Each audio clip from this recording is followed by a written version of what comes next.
रूस के साथ शांति वार्ता करना खुद युद्ध से भी ज्यादा खतरनाक है और मैं अगले कुछ मिनटों में आपको यह साबित कर दूंगा। 24 जनवरी 2026 यूक्रेन, रूस और संयुक्त राज्य अमेरिका के राजनयिक अबू धाबी में एकत्र हुए हैं। युद्ध विराम पर बातचीत करने की कोशिश कर रहे हैं। सभी लोग महीनों बाद पहली बार एक ही कमरे में हैं, बहुप्रतीक्षित शांति पर चर्चा कर रहे हैं। फिर बैठक के दौरान व्लादिमीर पुतिन आदेश देते हैं। 396 ड्रोन और मिसाइलें यूक्रेन, कीव और अन्य शहरों पर दागी जाती हैं और वे निशाना बनते हैं। देश का 80% हिस्सा बिना बिजली के रह जाता है। कुछ ही घंटों में जब उनके राजनयिक शांति की बात कर रहे थे, रूस यूक्रेनी नागरिकों पर बमबारी कर रहा था। हालात और भी खराब करने के लिए बाहर का तापमान -15 डिग्री था। सैकड़ों हजार परिवार अंधेरे में, ठंड में, बिना हीटिंग के रह गए। रूस ने अभी अभी एक सीमा पार की थी और यूक्रेन, अच्छा, वो इसे ऐसे ही नहीं जाने देने वाला था। 25 जनवरी की रात यूक्रेनी मिसाइलें अंधेरे आसमान को चीरती हुई रूसी क्षेत्र की ओर बढ़ीं। विस्फोट जबरदस्त हैं। विशाल आगजनी ने रात को रोशन कर दिया। बेलगोरोद में अगले कुछ घंटे बेहद क्रूर और विनाशकारी रहे। अब रूसी लोग ठंडे अंधेरे में जम रहे थे। देखते रहिए, मैं आपको यूक्रेनी जवाबी कार्रवाई की चौंकाने वाली जानकारियां दिखाऊंगा।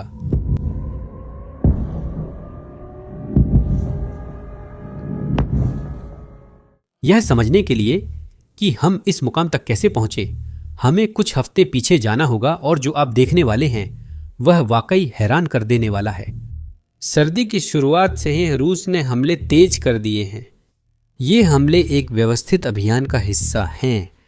रात दर रात सैकड़ों ड्रोन हवाई सुरक्षा को पस्त कर देते हैं और सुबह होते ही जब इंटरसेप्टर कम पड़ जाते हैं तो सटीक मिसाइलें आती हैं।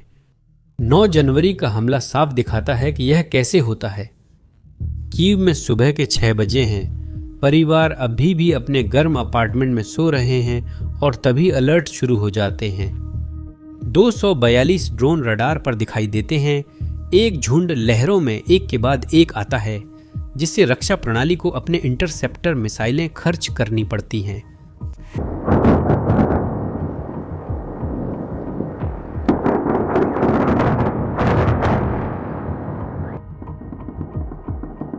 आगे बढ़ने से पहले क्या मैं आपको ऐसे ही ऑपरेटर सोचते हैं कि क्या सबको गिरा पाएंगे? तभी 26 उच्च सटीकता मिसाइलें आसमान चीरती आती हैं। रक्षा प्रणाली ज्यादातर हमले रोकती है, लेकिन 16 ड्रोन और 18 मिसाइलें बच निकलती हैं। अगले कुछ मिनटों में जो होता है वह विनाशकारी है। कीव, ओडेसा, डिनिप्रो में विस्फोट होते हैं। बिजली की सबस्टेशन कुछ ही सेकंड में निशाना बनते हैं। 6000 इमारतों की बिजली चली जाती है। लाइटें बंद हो जाती हैं। 5 लाख लोगों के लिए हीटिंग स्टूडियो में ही रह जाता है। और याद रखिए, बाहर का तापमान -15 डिग्री है। लेकिन यहाँ सबसे अहम बात है, क्या आप जानते हैं बिजली का नुकसान विनाशकारी क्यों है? आखिरकार क्या जनरेटर का इस्तेमाल करके मरम्मत का इंतजार नहीं किया जा सकता? इसका जवाब सोवियत अतीत में छुपा हुआ है।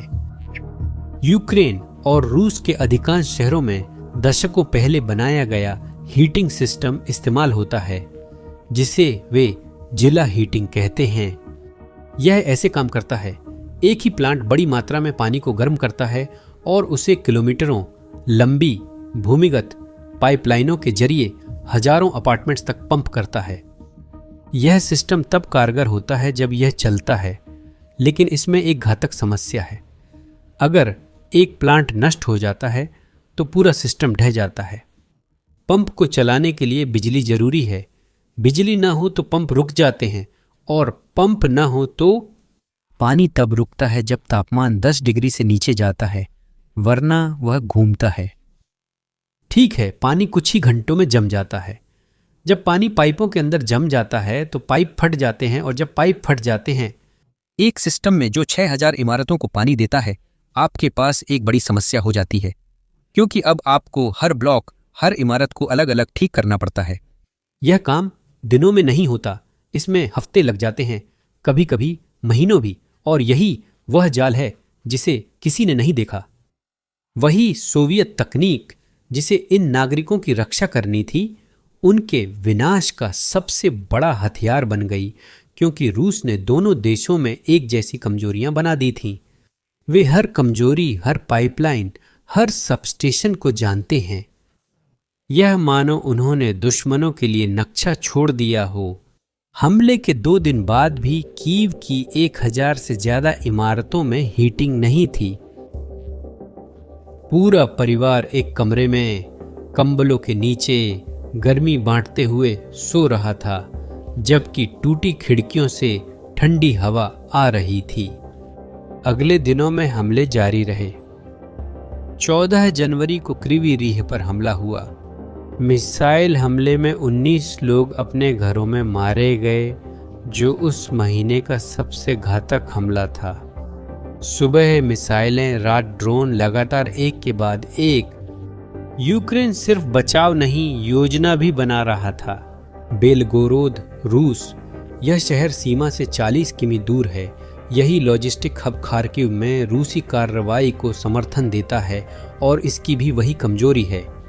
सोवियत जिला heating Lush thermal power plant शहर की कुल हीटिंग का 1/3 से अधिक हिस्सा प्रदान करता है, और सितंबर 2025 से यूक्रेन इस कमजोरी की जांच कर रहा था। एक ही पावर प्लांट पर बार बार हमला किया गया। सितंबर, अक्टूबर, दिसंबर, हमेशा वही निशाना, हमेशा वही नतीजा। रात को रोशन करती धमाकों की आवाजें, पूरी तरह से ब्लैकआउट, लोग लिफ्टों में फंसे, ट्रैफिक लाइट्स बंद, सड़कों पर अफरा तफरी, और हमेशा शहर अंधेरे में डूब जाता। संदेश साफ था, अगर रूस यूक्रेनी नागरिकों को ठंड में जमा सकता है, तो यूक्रेन भी रूसी नागरिकों को ठंड में जमा सकता है। और हथियारों की बात करें तो 300 किलोमीटर की रेंज वाली अमेरिकी अताक MS मिसाइलों का इस्तेमाल किया गया। ये वही मिसाइलें हैं जिन्हें राष्ट्रपति बाइडेन ने खास तौर पर रूस के अंदर इस्तेमाल के लिए मंजूरी दी थी। सबसे अहम बात, यूक्रेन में बने घरेलू ड्रोन पर कोई पश्चिमी पाबंदी नहीं है। यूक्रेन इन्हें कहीं भी इस्तेमाल कर सकता है। अब क्या आपने कभी सोचा है कि यूक्रेन इतनी गहराई तक कैसे निशाना साध लेता है? वे रूसी एयर डिफेंस को कैसे भेद पाते हैं? इसका जवाब एक ऐसी यूनिट में है जिसे बहुत कम लोग जानते हैं, और इस यूनिट ने जो किया उसने सब कुछ बदल दिया। ऑपरेशंस स्पेशल सेंटर अल्फा, जो SBU की एक यूनिट है, यूक्रेन की सुरक्षा सेवा। युद्ध से पहले यह एक आतंकवाद विरोधी यूनिट थी। अब ये रूसी एयर डिफेंस सिस्टम के शिकारी हैं, और इनकी खासियत है S-400 को नष्ट करना, जो रूस के पास सबसे उन्नत सिस्टम है। हर बैटरी की कीमत $300-400 मिलियन होती है। यही सिस्टम रूसी हवाई क्षेत्र की मिसाइलों व ड्रोन से सुरक्षा करता है। 3 जून 2024 को इसने ऐतिहासिक उपलब्धि पाई। युद्ध में पहली बार रूस में S-400 नष्ट हुआ। ऑपरेशन अल्फा ने हमले का समन्वय किया, और बेलगोरोद क्षेत्र के मार्स में सिस्टम पूरी तरह से नष्ट कर दिया गया। लेकिन वह ऑपरेशन जिसने वास्तव में खेल बदल दिया, 15 नवंबर 2025 को रूस के दक्षिणी नोवोरोसिस्क में हुआ। अल्फा ने ड्रोन का इस्तेमाल करते हुए एक बड़ा हमला समन्वित किया। लक्ष्य था काले सागर के तट पर तैनात 4 S-400 सिस्टम। ड्रोन ने सिर्फ मिसाइल लॉन्चरों को ही नहीं, बल्कि रडारों को भी निशाना बनाया। बिना रडार के S-400 अंधा हो जाता है, पूरी तरह बेकार। और धमाके इतने बड़े थे कि पास के तेल टर्मिनलों तक पहुंच गए। 20 लाख बैरल प्रतिदिन का निर्यात अस्थायी रूप से रुक गया। अगर आप सोचते हैं कि यह केवल क्षेत्रीय युद्ध है, तो फिर से सोचें। जब संयंत्र नष्ट हो जाते हैं, जब तेल टर्मिनल बंद हो जाते हैं, तो औद्योगिक उत्पादन ठप हो जाता है, और पूरी दुनिया इसका असर महसूस करती है। जो अल्फा कर रहा है वह रास्ता खोलना है। रक्षा प्रणालियां नष्ट कर वे हवाई गलियारे बनाते हैं जहां ड्रोन मिसाइल बिना रोक उड़ते हैं। यह ऐसे है जैसे डकैती से पहले पहरेदारों को हटा देना। लेकिन जब ये सब होता है तो इसकी एक अनकही कीमत होती है जो जिंदगी में चुकानी पड़ती है।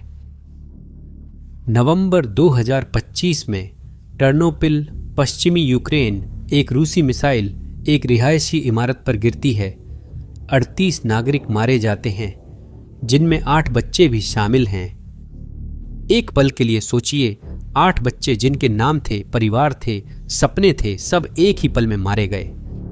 2025 में 2514 यूक्रेनी नागरिक मारे गए, 12,000 घायल हुए, 27 लाख लोगों को अपने घर छोड़ने के लिए मजबूर होना पड़ा और लगभग 60 लाख लोग दूसरे देशों में शरणार्थी बन गए। रूसी पक्ष में अधिकारियों के अनुसार 392 लोग यूक्रेनी हमलों में मारे गए। बेलगोरोद, कुर्स्क और ब्रायंस्क में परिवार नियमित रूप से निकासी के आदेशों के तहत रहते हैं। और फिर हम उस पल पर पहुंचे जिसने सब कुछ बदल दिया, पोस्टरों को बदल दिया। और 26 अबू धाबी, महीनों में पहली बार तीनों देशों के राजनयिक एक ही कमरे में हैं। बैठक बंद है। वे युद्ध विराम, नागरिकों की सुरक्षा, शांति पर चर्चा कर रहे हैं। और जब ये बातचीत हजारों किलोमीटर दूर हो रही है, पुतिन आदेश दे रहे हैं। 396 ड्रोन और मिसाइलें तैयार की जाती हैं। रणनीतिक बमवर्षक उड़ान भरते हैं, जहाज क्रूज मिसाइलें ले जाते हैं। रात में जब रूसी राजनयिक शांति की बात करते हैं, तब हफ्तों का सबसे बड़ा हमला शुरू होता है। कीव समेत कई शहर विस्फोटों से जागते हैं। मिसाइलें इतनी तेज हैं कि आवाज से पहले धमाका सुनाई देता है। 80% यूक्रेन बिना बिजली के रह जाता है। अस्पताल जनरेटर से चल रहे हैं। हजारों परिवार अंधेरे में हैं। यूक्रेनी मंत्री आंद्रिय सिबिरहा ने कहा, उनकी मिसाइलों ने लोगों और बातचीत की मेज दोनों को निशाना बनाया है। पुतिन ने सीमा पार कर ली थी और यूक्रेन 24 घंटे से भी कम समय में जवाब देने वाला था। 25 जनवरी की रात को यूक्रेनी ठिकाने कार्रवाई में आ गए। लक्ष्य था बेलगोरोद और उसके आसपास के क्षेत्र। मिसाइलें अंधेरे आसमान को चीरती हैं, हमला करती हैं और शायद तबाही मचाती हैं।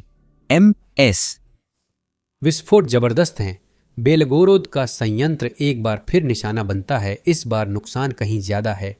आग की लपटें रात में उजाला करती हैं। धुआं दूर से दिखता है, फिर बेलगोरोद अंधेरे में डूब जाती है। 6 लाख लोग तुरंत बिना बिजली, हीटिंग और पानी के हो जाते हैं। 2000 इमारतों में हीटिंग बंद होती है। 2 लाख लोग पानी के बिना रहते हैं। तापमान -5 डिग्री तक पहुंच जाता है। गवर्नर व्याचेस्लाव ग्लाडकोव इस स्थिति को बेहद चुनौतीपूर्ण घोषित करते हैं। सड़कें अंधेरे में हैं, लोग टॉर्च से देख रहे हैं। परिवार एक कमरे में इकट्ठा होकर गर्म रहने की कोशिश कर रहे हैं। और सिर्फ बेलगोरोद ही नहीं, कई शहर प्रभावित हुए हैं। बोरिसोव, वालुस्की, वोलोकोनोस्की, ग्राइवोरन, क्रास्नोयार्स्क, कुछ इलाकों में गैस भी नहीं है। बिजली के अलावा रूसी अधिकारियों ने 31 रिमार्स रॉकेट्स का पता लगाया और उन्हें गिराने की कोशिश की, लेकिन कुछ रॉकेट पार कर गए। रूसी वायु रक्षा अपनी जनता की रक्षा में असफल रही। यूक्रेन की ओर से सब ठीक है, कोई टिप्पणी या बयान नहीं। उन्होंने हमले को खुद बोलने दिया। बेलगोरोड जल रहा था और संयंत्र में घंटों तक आग लगी रही। मरम्मत में शायद हफ्तों लगेंगे। अब रूसी लोग अंधेरे और ठंड में बिना पानी, बिजली, हीटिंग के थे। वही दर्द जो उन्होंने यूक्रेनियों को दिया था अब उनके घर लौट आया। यह एक बड़ा बदलाव है।